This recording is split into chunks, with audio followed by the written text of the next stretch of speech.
Everybody, welcome back to the Hollywood Hang, whose name is staying despite the fact that Amy Poehler has a podcast named The Good Hang. Today, we're really, really excited because we have Helena Hawkes with us. She is a writer, director, also a poet and a painter. She got her start working with some of the horror greats like Jason Blum and Leigh Whannell, who she now has the honor of calling her writer and director mentor. One thing that's super exciting that she has just launched into is Universal and Monkey Paws No Drama program powered by TIFF. It's a shorts program that we are very excited to have her tell us all about. And most recently, she has her credit for co-producing Wolfman, starring Christopher Abbott and Julia Gardner. So we all met at, Helena actually threw popcorn on Nick. Wait, can I just say on my list of secret questions here's exactly the question I wrote. Helena, I have a question. I hope it's okay that I'm asking this. That's the point where you were supposed to think, oh my God, oh no, what's he going to ask? And I wrote, the first night we met, why did you think it was okay to dump a bucket of popcorn on me? I don't know what was happening to me that night. I got there an hour early. Which I was the only one in the theater. You were just in the theater. We were sitting outside. If we had known each other, we could have. I hadn't known you, but I had seen Nick. You guys were sitting out front, of Ham's Coffee, right? Yeah. And then I went inside and sat all by myself in the theater. What happened? And I was rushing to get there. I guess I was really excited to see Honora, which anyone should be.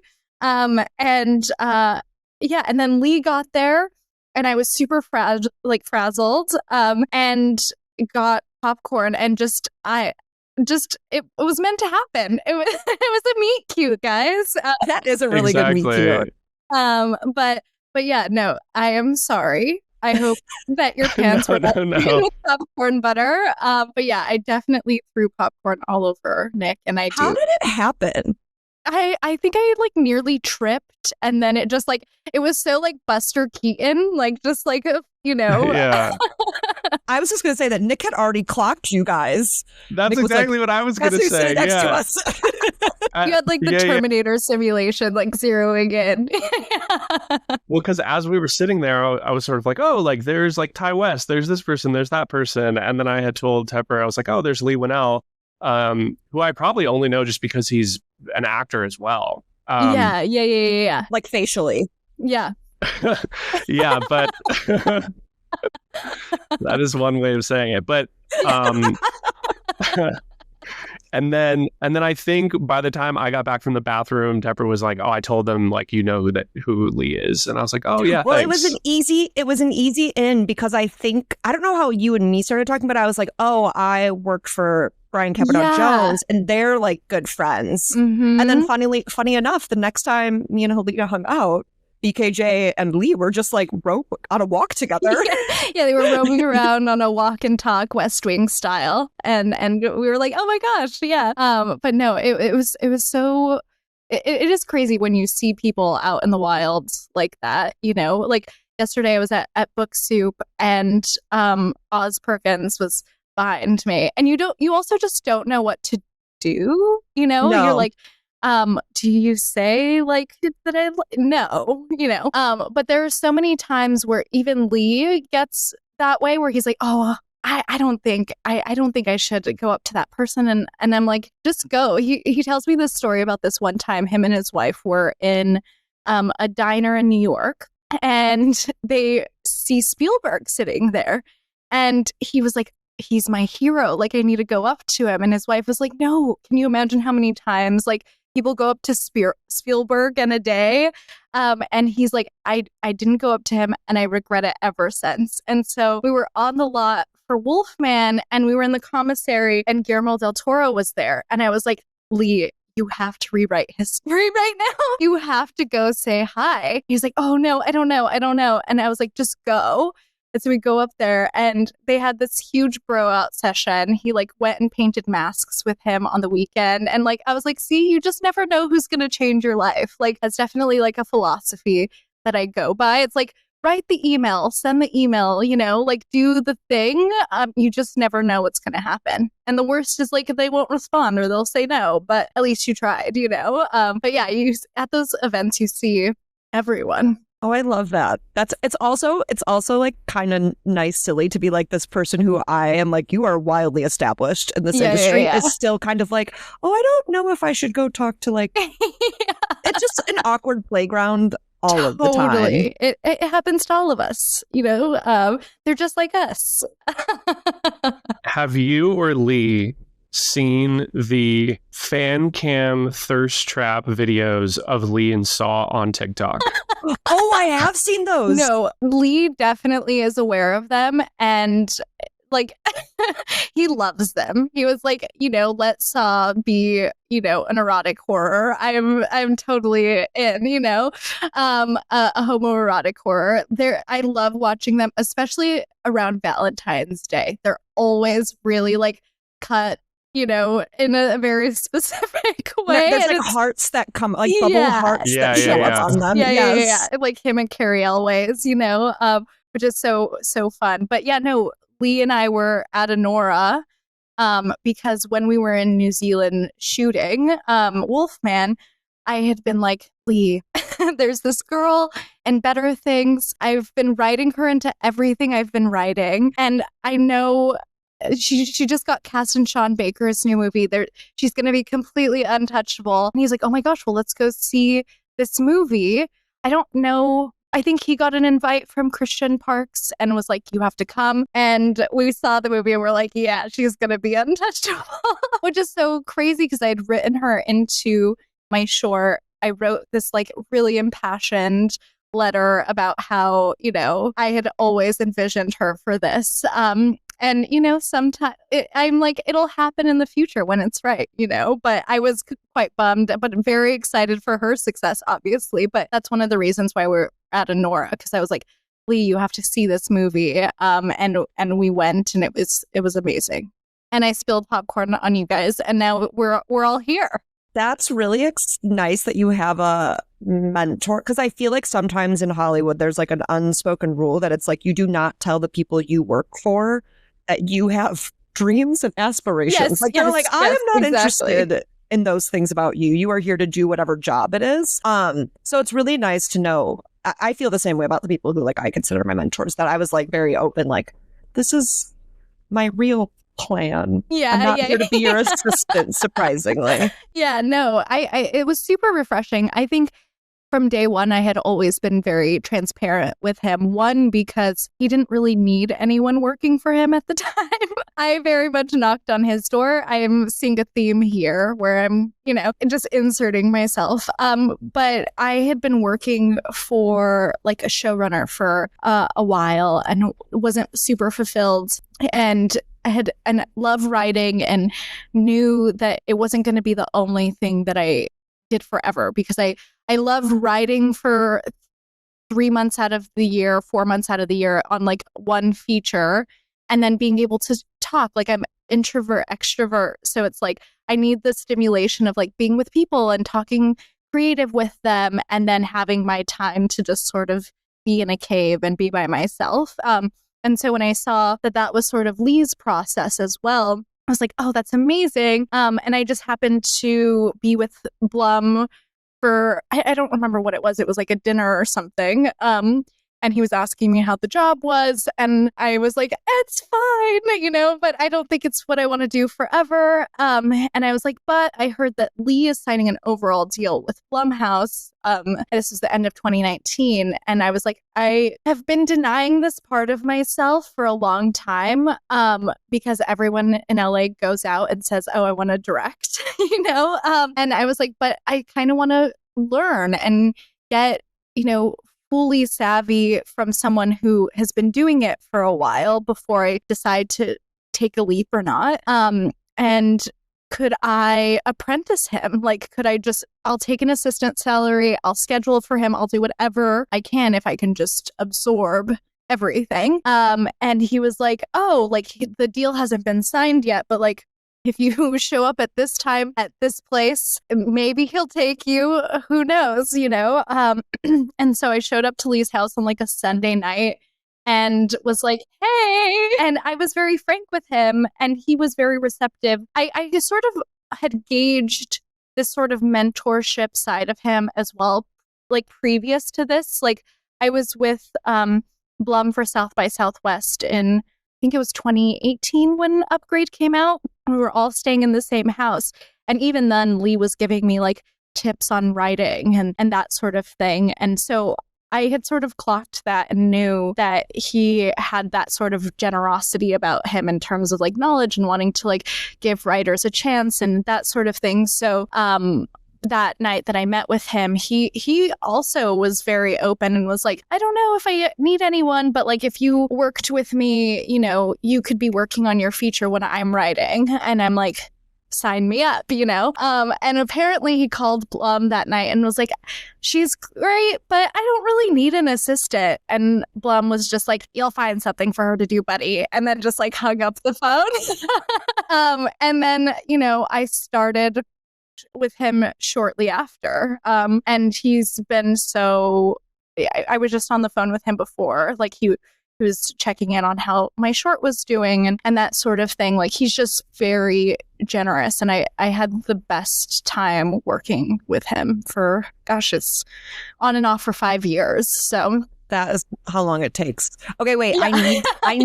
I need to back up because like the lore is already kind of insane. And like what you're saying, you're like, oh, I was at dinner with Blum. And it's like, I think Jason Blum is obviously anyone who loves horror. That is like a god level name. So how do you end up, take us all the way back to even, when did you even like want to start? When were you like, oh, I want to write or I want to work in Hollywood, and then going and actually getting to dinner with Blum? Yeah. So I think I had always like straddled different creative, you know, ventures in terms of like what I was going to do. It was either going to be music, fashion, or movies. But it was always all of them at the same time. I couldn't choose.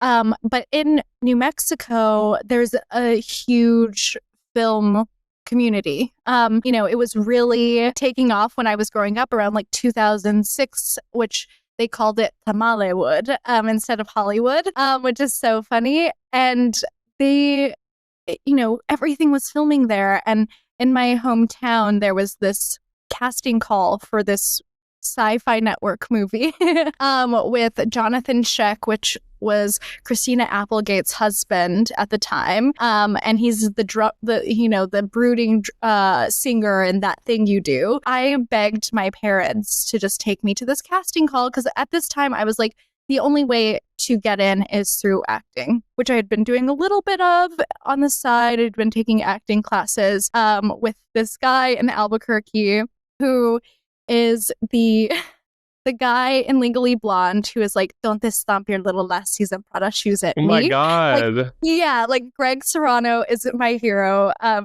feel like everything is connected because Oz was also in Legally Blonde. Yes. Oh my gosh, that's so crazy. Yeah, you're so right. So I was taking acting classes with him. Wow, that's like, now that you're saying that, like all the worlds have collided in my brain. But yeah, I was taking classes with him and went to this casting call and we got called as extras. And as soon as I stepped on set, I was like, oh, of course, like this is absolutely what I want to do. And then after that, I just kept trying to act and get parts, and I would get like extra parts here and there. And I just hated the audition process though. Like it's really hard to sell yourself in 15 seconds. And, you know, it's really a balancing act, auditions. They're their own art. And I really respect actors for them because they're doing them constantly as well. And so after my time acting, I was pretty discouraged by it and I was like, oh,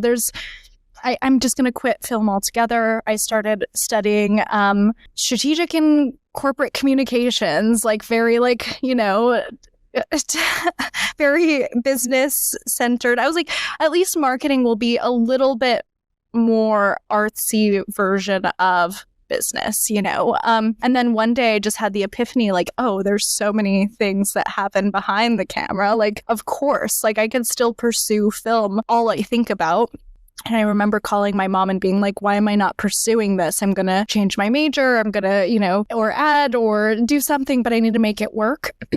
And so after that, I transferred to Chapman and studied there for a little while. I almost went to Chapman. Is that in Orange County? Yeah. So the Duffers went there. What is the... Where were you before that? Like at the University of New Mexico. Got it. Yeah.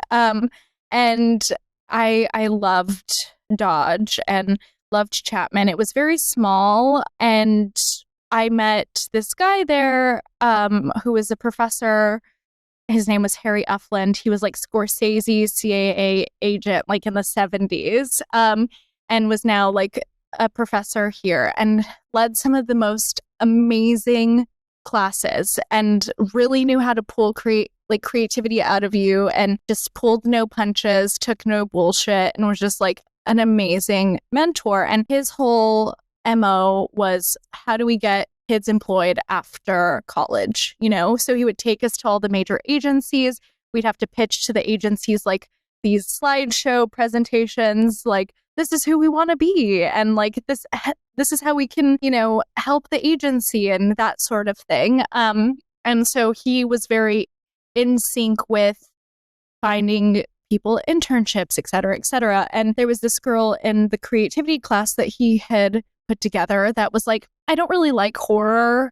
Harry mentioned this internship at Blumhouse. I know you like genre. Like, would you want it instead? And I was like, yes, of course, and so I sent my resume and interviewed and got it shortly after. Thank you, Rachel, out there, for saying no, because it definitely set me on my way. Because at the time I had just moved here, I knew no one. Like, the only person I knew was my brother's best friend from the military, who I like couch surfed for like a couple of months. And so it was like, you need production experience to get experience. And I was in that catch-22. And so that internship really opened up the floodgates there. And I started interning at Blumhouse and really loved it and stayed there, asked to stay for 2 semesters. Well, I also interned at Cross Creek Pictures that did I almost said Black Dahlia. Black Swan. Shout out to De Palma for Black Dahlia. But Black Swan, and it was like these more like, I don't know, they're like biopic sort of movies. And then I worked at the Weinstein Company for my final semester as an intern, which was very different than Blumhouse. It was much more corporate, but I had got a job there. After the internship, I got a floater assistant position, which was the only job that was really out there for me at the time. But thankfully, during my time interning for Blum, I would go in once a week. They just had like sent an email and was like, does anyone know how to do floral arrangements? And I just raised my hand and I was like, I'll figure it out. My mom does them very well. She's like, she could give me some pointers, and I went in there and made the most terrible floral arrangement you could ever see. So much so that I went home and cried, and I was like, yeah, I ruined this. This is so bad. But Jason and Lauren were so like effusive and amazing, and like, this is the best one we've ever seen. And I was like, oh no, you're lying, but I'll keep trying to get to that, And so I would do that once a week for them. And what did they need these for? These were just I have some here, just like weekly, in-home. That's nice. Yeah. And so they would pay me to do it. And I'm like, I need the money. It's great. And that led to me like babysitting their little baby at the time. Now she's 10, which is crazy. But it all led to me being at Blum's babysitting. I had produced this little short that I had just got off of in New Mexico my senior year of college. And he came back and we were meeting, and he was like, so what are you going to do with the rest of your life, basically? And I was like, well, I'd prefer to be at Blumhouse, but I just accepted a job at the Weinstein Company. And he was like, no, I think I have something for you. And I was like, oh, okay, great. And so I went back to the Weinstein Company and I was like, I'm so sorry, I never do this. But I can no longer take your offer.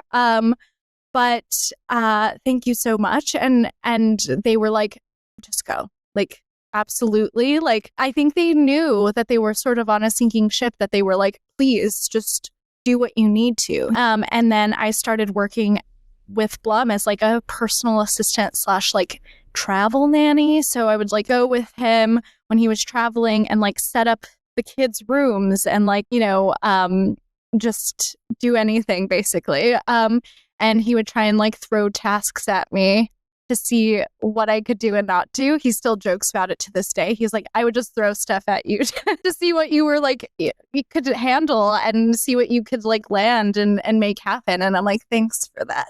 But it honestly made me more resourceful. It made me just really thinking on my feet. And I have so many weird, interesting things like now in my arsenal that I can like do because of that time. And then after that, he was like, you do this for a year and I'll put you on the desk.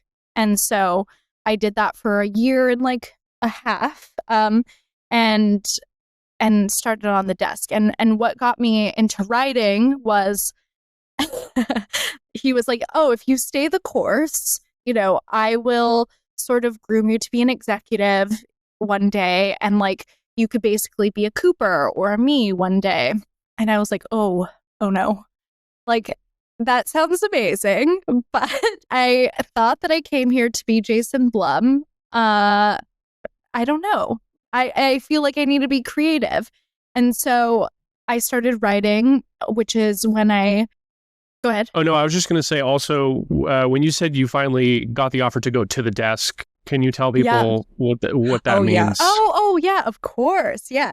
The desk is being Jason's executive assistant. So I'm rolling calls for him. I'm scheduling. I'm doing office tasks. I'm doing, coordinating and anything like that, reading scripts, giving coverage and piping up with notes and that sort of thing. So I did that for a year, almost a year and a half before I was confronted with, oh no, maybe you should be creative. You're silencing a part of yourself. And I was also working such long hours that I didn't really have a ton of time to be creative anyway, which I'm sure any assistant listening is very familiar with. And I was like, okay, what am I going to write?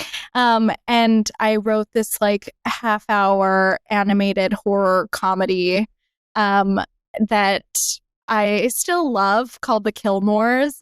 Hopefully one day I can like rewrite the script and get it sold. But he really loved it and was like, why don't we, I've never been in animation, but like, let's see what happens. Like, let's try and take this out. And we did. It didn't sell, but it was such a great experience of like learning what packaging looks like, packaging a show, taking it to a network, seeing what sells, what's not selling, what studio mandates are, etc. I think in that there's two things that I have like questions or like expand please. on. Is one that like even Jason Blum is not batting 100, which is like wild. Like, you know what I mean? Like people are saying because it just doesn't fit. And that's like kind of what I wanted to go into next. Like, can you explain like studio mandates? Yeah. Each, quarter, studios are going into their conference rooms and being like, okay, what has been successful? What has not been successful? What can we get more of? What can we not get more of? Which is why sometimes you get sister movies like Ants and Bugs Life, because they're like, oh, like, they're cooking at the same time based off of these comp meetings. They're going in and saying, okay, let's see what we can go to the marketplace with, and let's go out to agencies and management companies and see is within that mandate that we can buy from writers or directors, etc. And so, at the time, it was definitely more comedy leaning, but only if the comedy was coming from big comedy heavy hitters, like, that could lead a show, basically. So that was one thing that we definitely didn't have in our arsenal at the time that really led to the show not selling. And we, he is in horror, so it's not like we're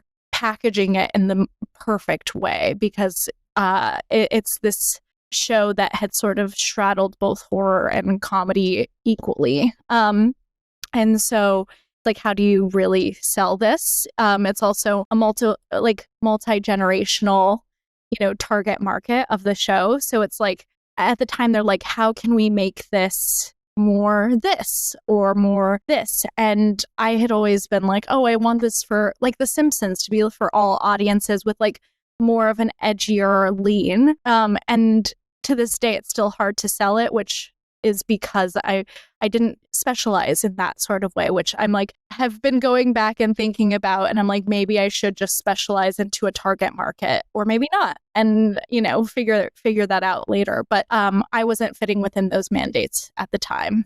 But I always take it to heart when Tim Burton took 10 years to sell Nightmare Before Christmas, or these sort of things that are shelved, but they end up selling later down the line when you have a little bit more success, et cetera, et cetera. So the Kilmores aren't dead yet.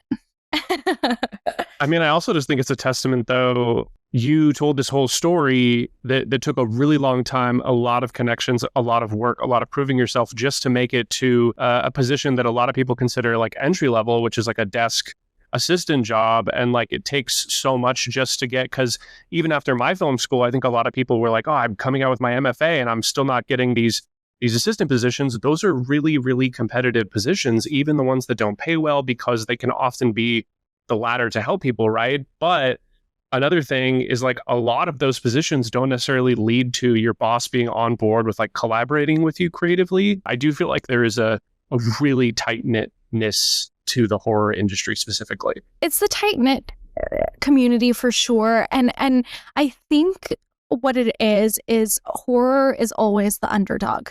I'm seeing it now, even with this short. It's like some people turn their noses up at it, which makes people in horror want to prove themselves and makes them scrappier. Like, what sold me on Blumhouse to begin with was that scrappiness. Like, I could go in there and really show my worth and fill in gaps that were there because everyone was so scrappy. The higher ups take notice of that. When you're doing the hard work that no one else is wanting to do, they want to see you succeed, and I think that's what has sort of helped me throughout this time. It's like, even though I was, an assistant, or, even in later times, I'm like, no job should ever be too small. Like, I will go pick up the water bottle cases and like do those things just because it should be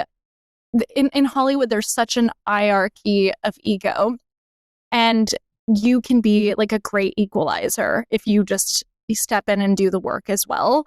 But in terms of horror, I think that everyone is so willing to help you out because they also have been through it as well. And everyone, it's the Roger Corman rhetoric, it's like, we all have to help each other succeed, which, is later sort of adopted by Blum. It's like, we all win if we all help each other to get to a certain goal or directive. And I think that that's a huge side effect of, the genre for sure. I also think there's something in horror where it's like, no one takes it seriously despite it proving itself again and again. Correct. And like, yes, it's hit so after hit. Yeah, it's the most lucrative genre. And it also is, I always say like drama is a recounting a lot of the times of historical past.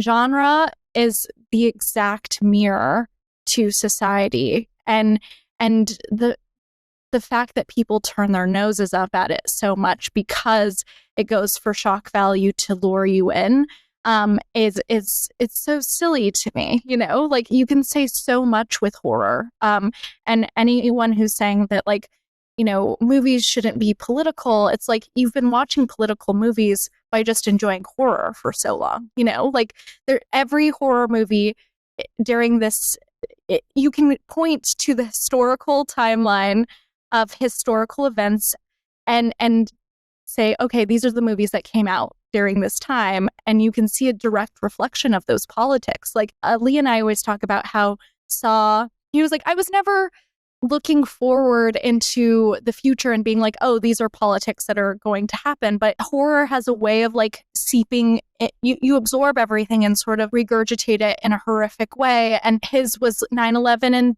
Bush politics. And you know, there's so many horror movies that reflect where we are in society and have very poignant takes of thematics of, you know, things that are happening societally, that it boggles my mind that people turn their noses up at it.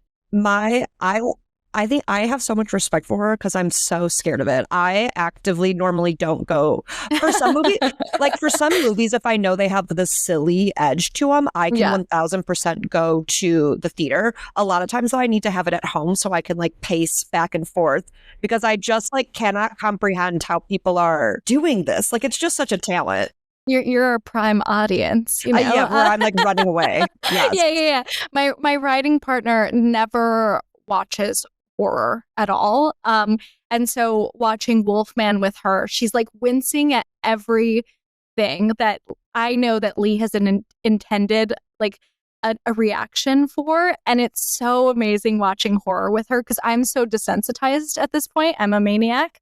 And I just can't, I can watch anything and not be super affected by it, but she's super, like Hugh Tepper, like so affected by it. Wolfman, the car crash, just the sounds alone, because like I'll do this, but I actually think it's like sound that I'm more scared of. Oh yeah, because just hearing the screams and like I can see that in your face you're scared, actor or whatever, but like the screams and like the crying and like the crunching, that is actually I think where I'm like, that is like an art form in and of itself. Yeah, sound is 90% of horror for sure. How do you get from, well, I do have to ask, did you ever use the Awesome Assistance board? Oh, definitely. Oh my gosh, I'm still lurking on there. No, that's how I found out. Oh my gosh. Why did you get kicked out? So I think at some point I posted something that accidentally kind of hinted that I was no longer an assistant. And they were like, oh, you have to be like a current assistant to be in this thread. Oh, that's terrible. Okay, so I actually left when I got on the blacklist because I thought I was scared that people were going to try it because my script wasn't in the Google Drive. And I was like, I don't want to share it with like any snobby people. And so I just like left the group out of fear that like they would be like, your script is a dumb comedy. And I was like, I'm just preemptively too scared of you guys. Yeah, the fear of being seen. I know it too well. Yeah. But like that group, when I was a personal assistant, I remember one time some guy was like, or girl, I don't know who this person was, but they were like, I need to find a parrot by tomorrow. Yeah. And someone found it. Someone was like, I know where there's a woman that you can borrow hers for like a 48-hour period and you can pay. And I was just, the group was so phenomenal in that aspect of all of the wild things that bosses can ask for and like this community to be helpful in. Yeah, no, it's extremely helpful. It's also how I found my writing partner. Like I did basically a classifieds ad of like, it was deep in the pandemic. I was tired of writing by myself. And I just needed some sort of contact with anyone. I was in New Mexico at the time because Leigh was like, right after I had that little interview with him, my first day on the job was the Invisible Man premiere. And he was like, I'm going on a press tour and then a hiatus. I'll see you April 1st. And I was like, great, I'll go home to New Mexico. I'll see my family. Perfect. And then I got stuck there. And so I was working with him remotely for a big chunk of it. And then, I was like, I need to get creative. I need to write as much as possible. Like, how can I do that? I need to find someone. And on Awesome Assistants, I put in search of writing assistant for horror comedy. And I got some bites and I read Miranda's script. Miranda DeVozo is my writing partner. Super talented. She was a producer on The Thing About Pam and just the most amazing human ever. And I read her script, Hot Teen Slut, and was like, this is incredible. I have to meet her.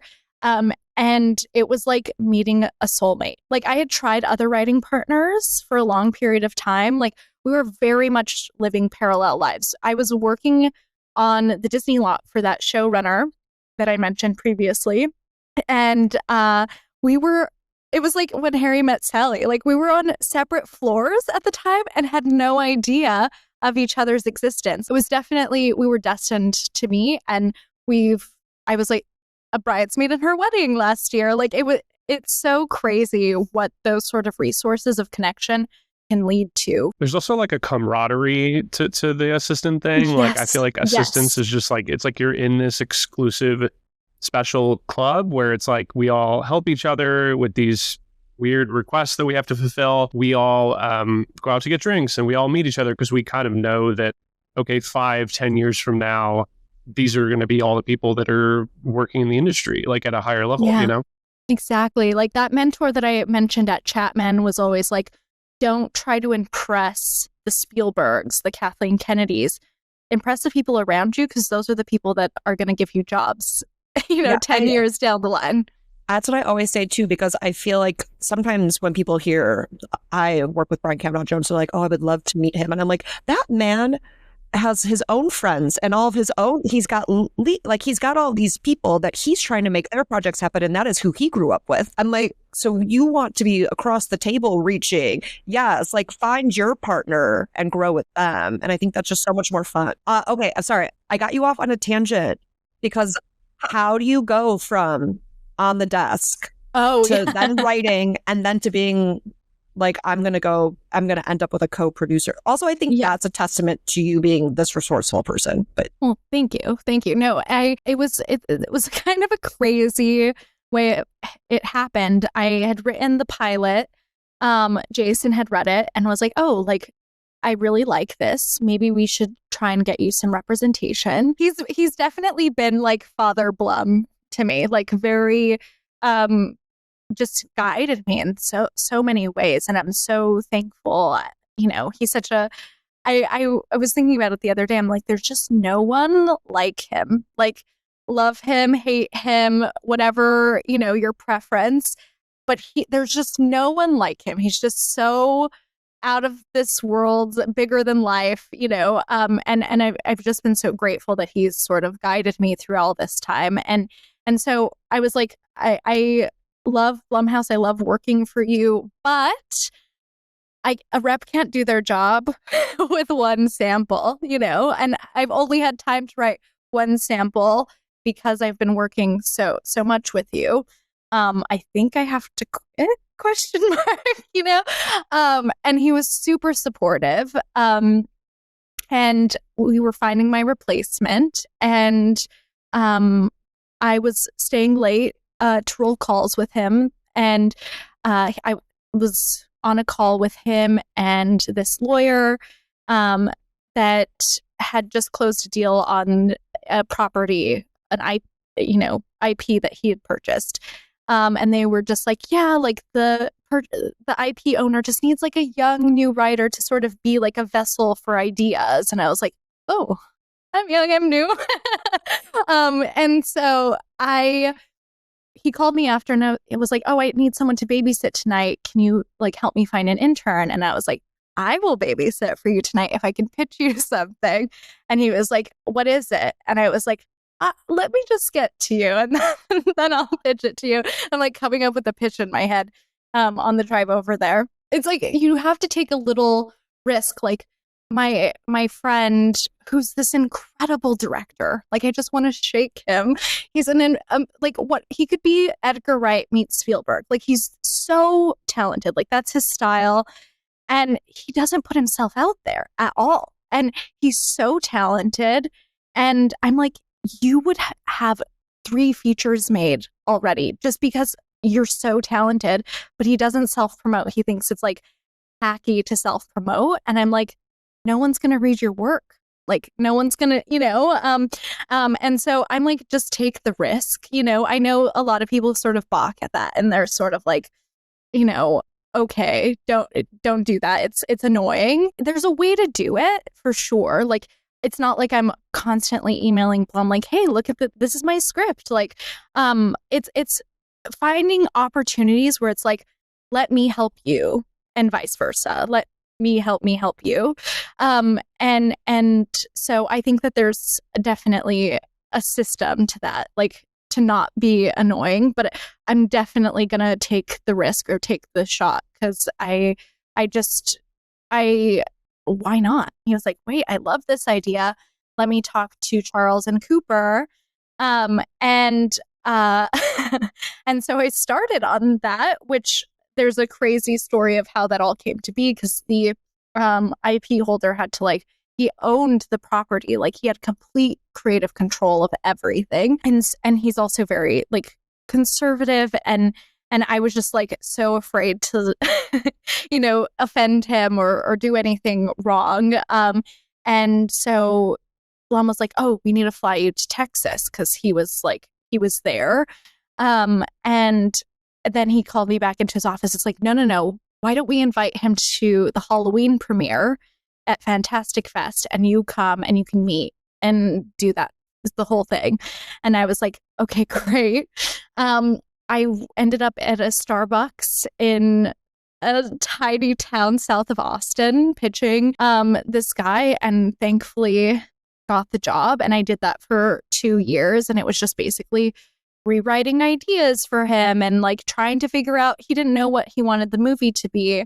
So it was like trying to help him get toward that direction, which, he ultimately did. And it was the greatest masterclass of, like, being in a writer's room and being a vessel for someone else's ideas, and just, making them presentable and that sort of thing. So I'm so indebted to that experience, but I was very much creatively beat down a bit, after that. I'm not credited as a writer on it at the time. He ended up going in a different direction with a different writer and a different director.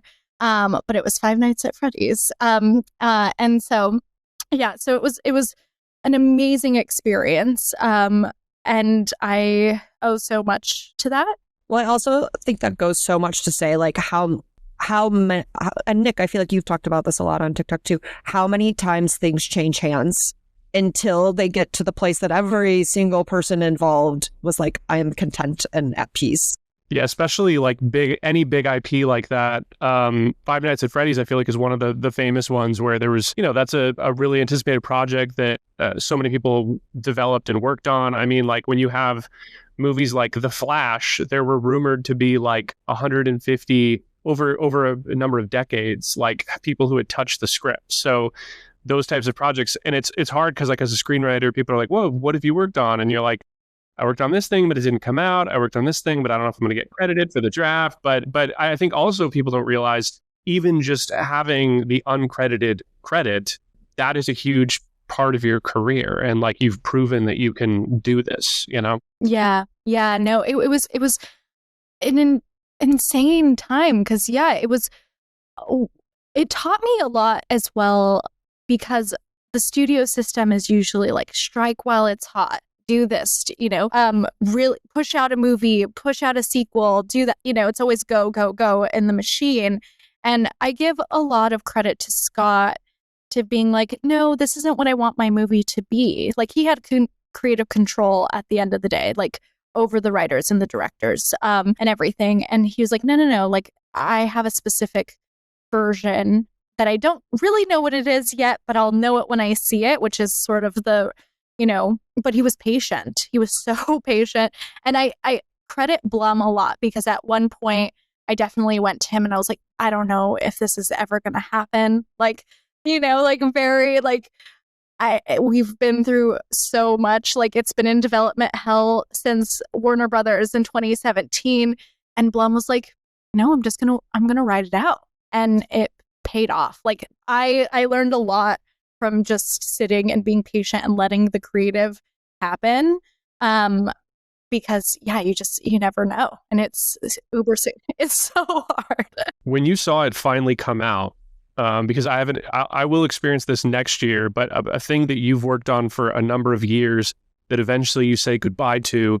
And then, another thing people don't know is like the writers aren't really considered like, oh, we should make sure they're in the know about you probably had a different experience because Jason, but typically writers, like no one's telling them what's happening with the project. And then the movie just comes out. So when you watch, I'm assuming you've seen the movie, what was the emotional experience of like, oh, wow, this was a thing that I literally spent years of my life writing my version and then seeing it? Yeah, it was interesting. I was like, I've spent so much time in that security room, and like Mike did. But no, it was interesting because I was like, oh, it was almost so revelatory to me. I was like, oh, this is what Scott was trying to get to this entire time.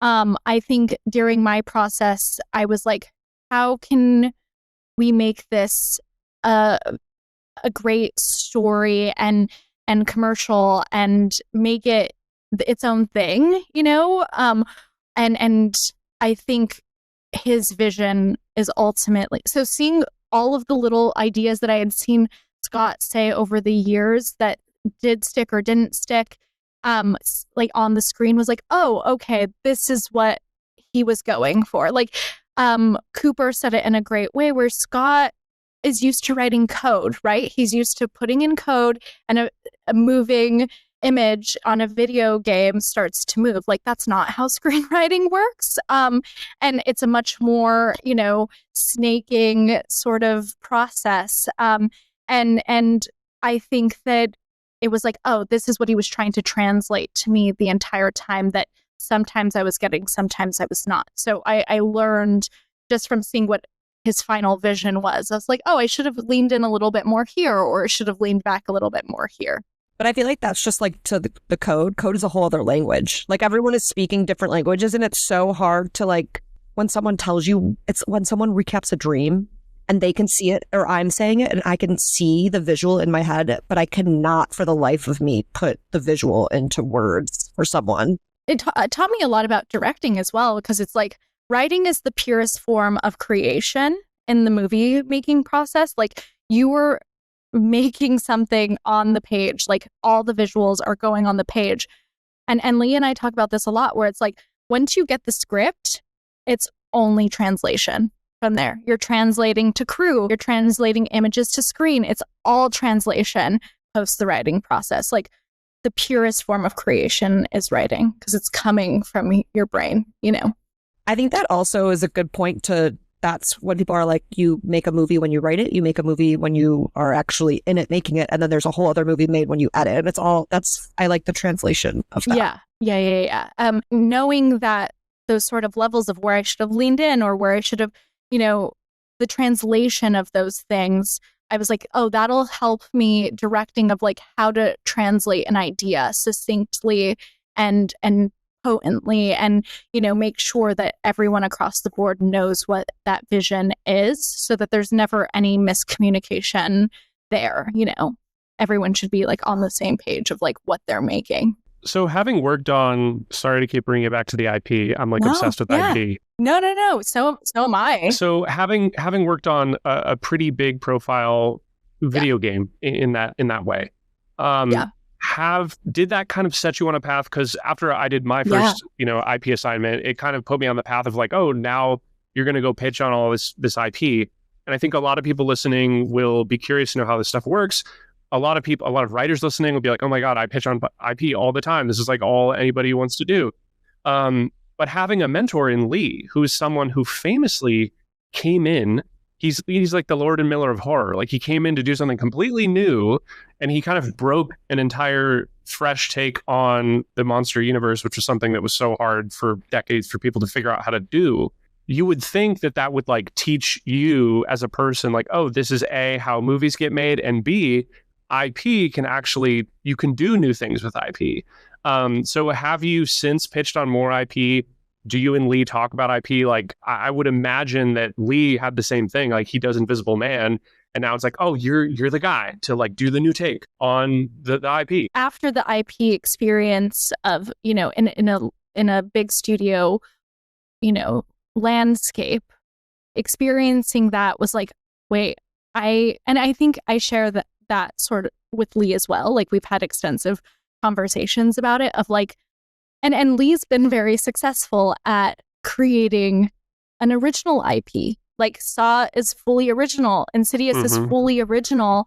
Upgrade, which is growing. Upgrade, correct. Upgrade is fully original. I think that's where his heart is. And for me, where I find the most joy, and I know that's where he finds the most joy, is rather than finding or pitching on IP, it's like, what is the IP that would sustain my career? Like, Leigh is like, oh, Saw has sustained my career. I could work on original ideas because I had that franchise. And for me, it's a little bit of both. I want to create original IP, but I am rabid when I'm, trying to find books here and there, and anything that I can adapt in that sort of way, where I'm like, this is a concept that really speaks to me. How can I adapt this personally? How can I get the rights to this personally? Which Miranda and I had just got the rights to this book from this first time UK author, and we're like, oh, this is where our heart is like finding original stories through IP rather than like pitching on, I don't know, a Magic 8-Ball movie or, that sort of thing. Like, which is, for the listener, that is a real movie. I know, yeah. Deep cut, guys, deep cut. But I think Leigh accidentally fell into the sort of remaking IP sort of thing. And his heart is creating original ideas. And I very much can see in the future him going back to that rather than going into IP. Yeah. I have a question. So you did, when Blum was like, we should get you an agent or a manager, did that happen right then? And then since then, have they tried to push you into any kind of, genre is a specific thing, but is there something beyond that? Yeah, no, it's interesting how reps will see you and try to sell you. It's an definitely an interesting thing that I wasn't expecting. I was hip pocketed a little bit by CAA initially, and then through Kilmore's had found, aside from Blum actually, which was crazy, found my reps at Brillstein through like a writing like website. Who read Kilmore's, and that's how that sort of evolved. Can you say what writing website? Oh yeah, gosh, why can't I think of it? I'm like, not Coverfly. Coverfly. Oh my gosh. Oh, yeah, it was Coverfly. That's amazing. Wow, you got it right on the first try. There are a few where I actually believe that, like, if you put your work up there, reps do come to it, and Coverfly and Blacklist, is... Yeah. Yes, those are the two that I usually... Coverfly was the reason why I found, my reps for sure. Had you placed in a few competitions or something, or what made them find your profile? Also, good job to do it without Blum, because sometimes when you do that, you're surprised. You're like, oh, Father Blum did not help me with this one. Yeah, I've definitely unintentionally made myself an unofficial Nepo baby in that way.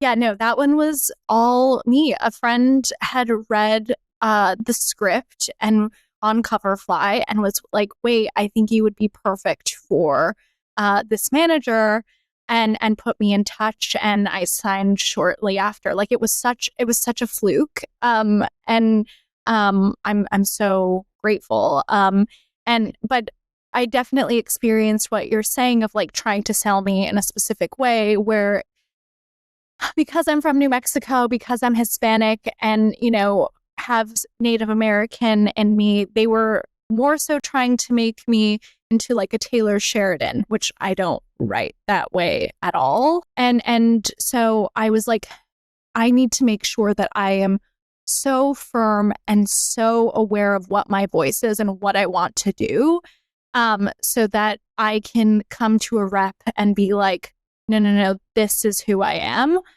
Help me get there. And it wasn't until recently that I was like, okay, like I know who that is now, and I can go and find projects like that and do that. And the short that I'm making is definitely more in my voice. The feature that I'd been working on with Leigh and the other one with Miranda, those are all very much me movies, which I'm so glad that I've found concepts that sort of, have that sort of overarching voice. But yeah, reps will definitely try and put, and I've seen it happen with Leigh as well. Like, you make one great commercial movie and they're like, go make a Batman, go do this, or they try and shoehorn you in a specific way. And you have to just be firm on like, no, this is who I am. And Leigh has taught me a lot about that as well. He is so patient about finding an idea, finding the next thing. So, and that's a luxury a lot of the time. Like a lot of working writers are like, I need the next gig to get by. So it's not the norm at all, but he's very much like, I'm not going to just jump into a franchise just to jump into a franchise. Like it has to creatively speak to me and sort of the overarching vision of my career first. And I think that that's a great way of going about things for sure. Okay, so I really want to talk about the Monkey Paw program. Yeah. Yeah, because I just think it's a very exciting program. Jordan Peele's Monkey Paw. So why don't you tell us all about it? Yeah, no. We were filming in New Zealand and this time last year.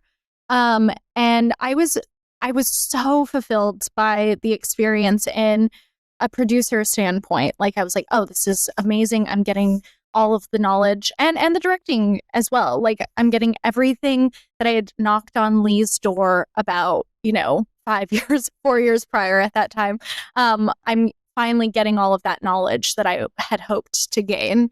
And I was, again, working so much, though, I was feeling a little creatively frustrated. And I was like, I just need to make sure that I set myself up post this to work on something that is mine and apply that knowledge. I don't know what it is, but I'm going to put it out in the universe and just hope that something happens.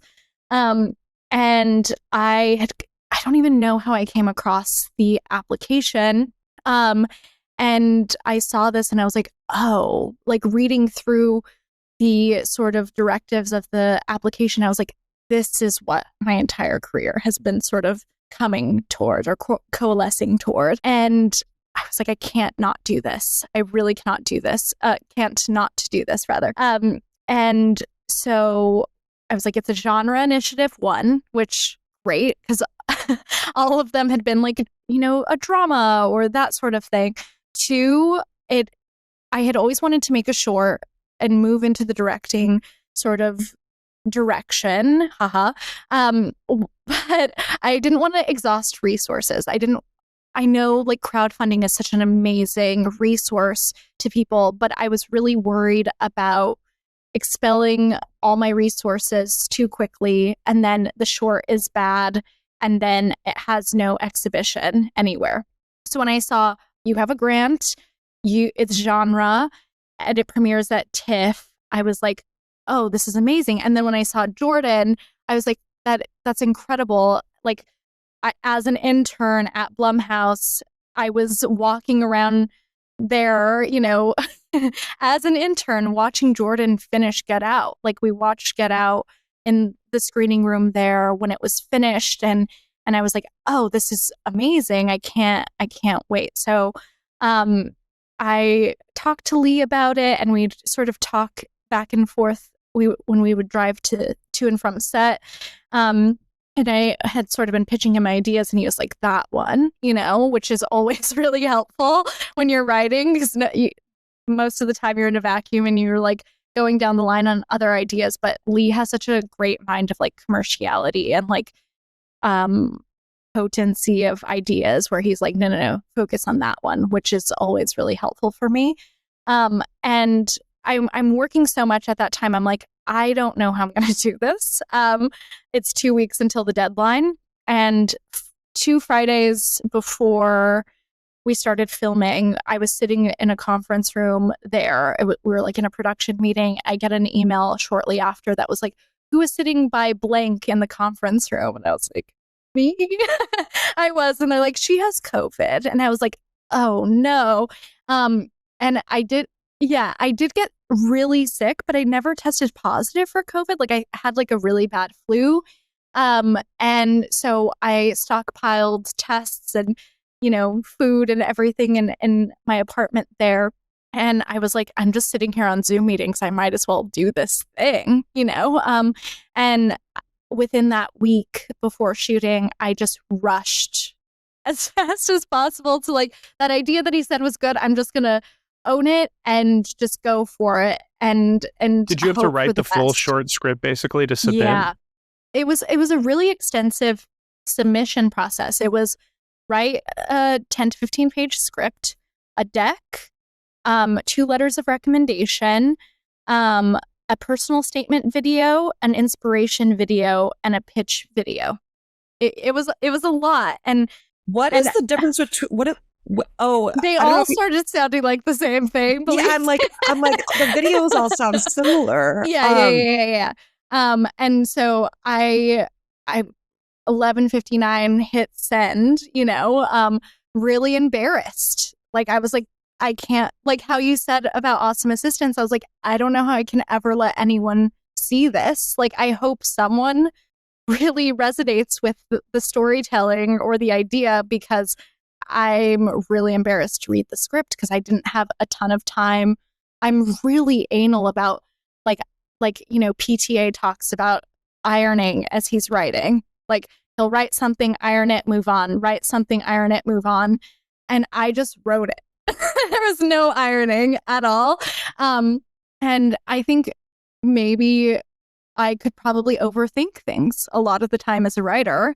And this time it was just like, okay, this is just unadulterated idea, like just out the door. So that taught me something of like not being too precious about something creative. And I just didn't think that I was going to get it because I just put it in the back of my mind. I did it. It was a great exercise. I can work on it later.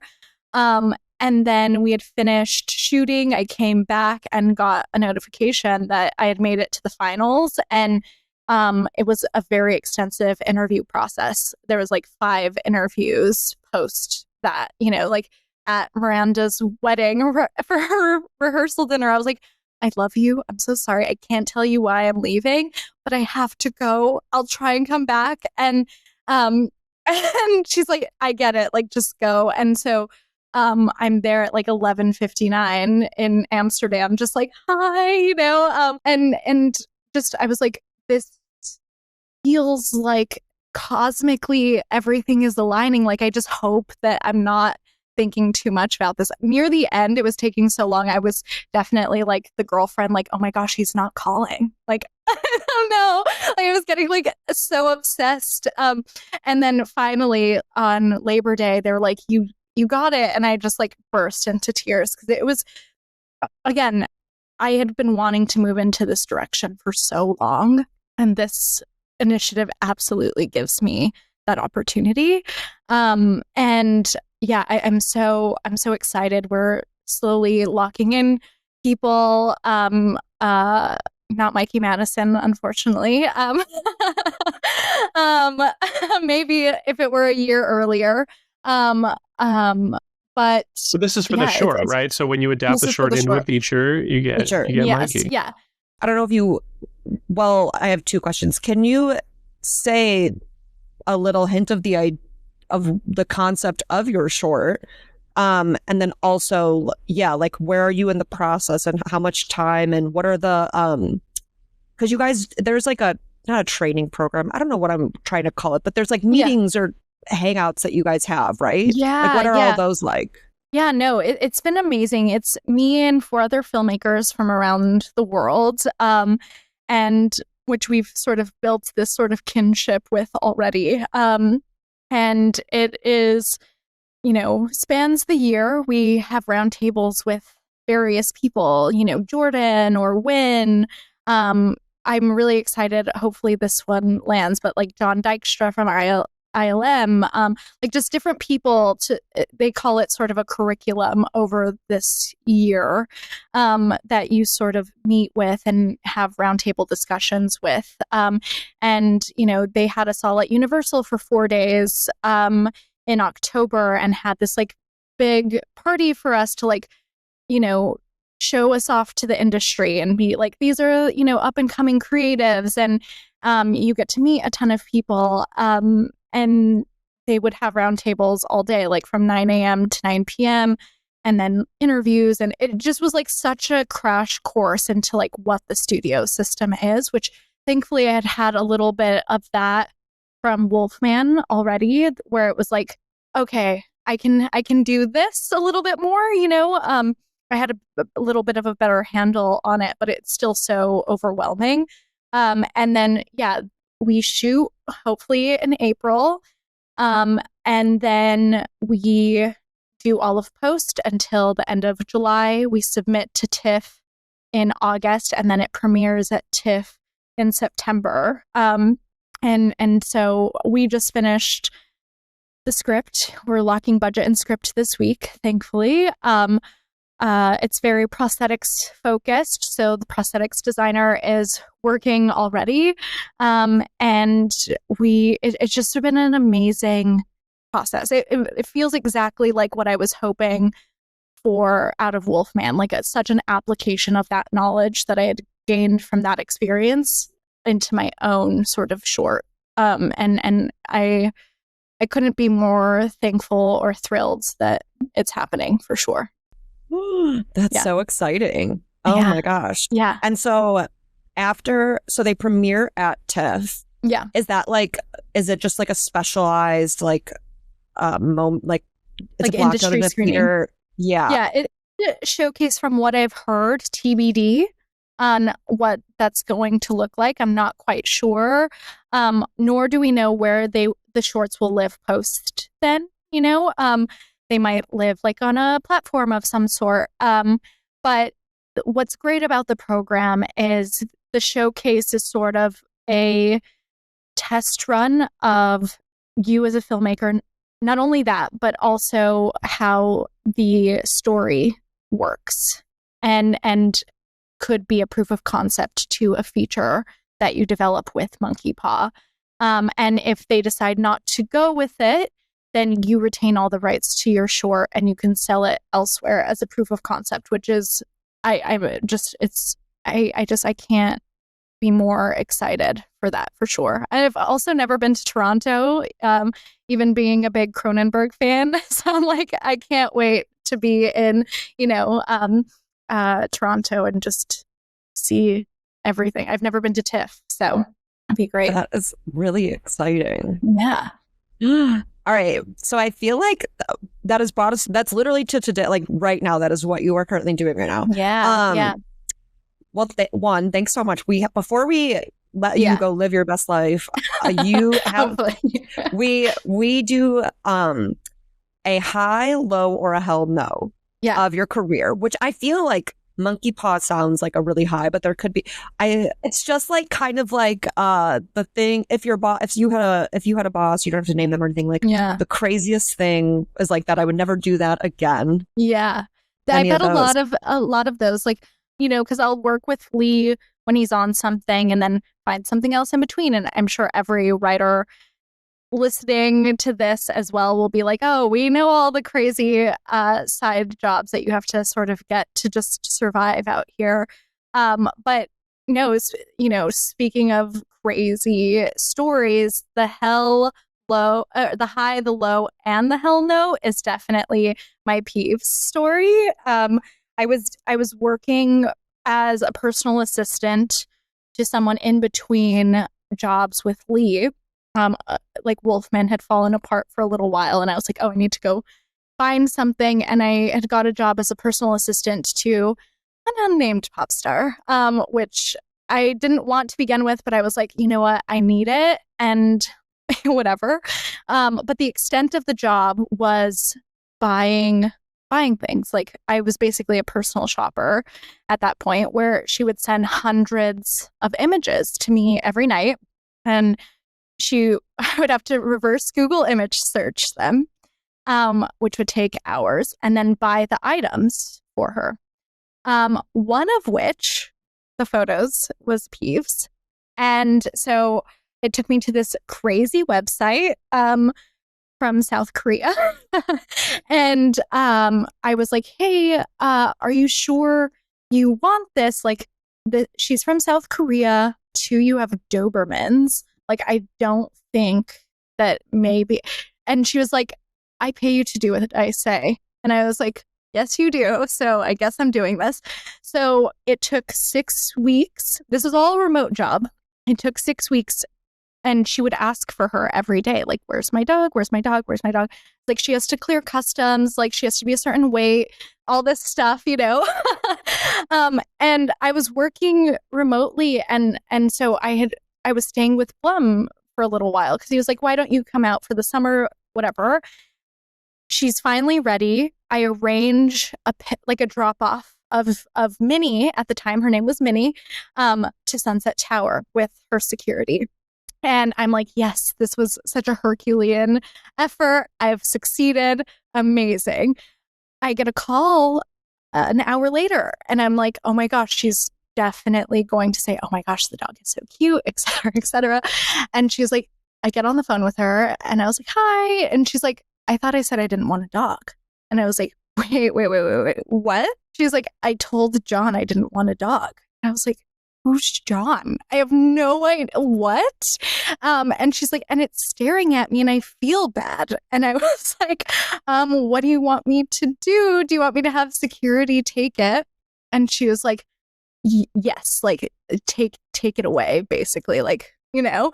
And I was like, oh my God, what do I do? And so she's with security. I'm on the East Coast with Blum, and I was like, this thing happened. Like, what do I do? And he was like, why don't you just raise your hand if they need to rehome her? And I was like, I'm not paying that much for a dog. And he was like, what if they can't find a home for her? What are they going to do? And I was like, okay. So I was like, hey, if you guys can't find anyone, like I could do it. I know people who could do it, like whatever. And they're like, if you pick her up by Thursday, she's yours. And I was like, I was going to Spain for a friend's wedding. And I was like, oh no. So I called my roommate at the time and I was like, hey, 1, can we get a dog? 2, could you go pick her up? And so she picked her up, and I've had Peeves ever since. And so that's a high, low, and a hell no.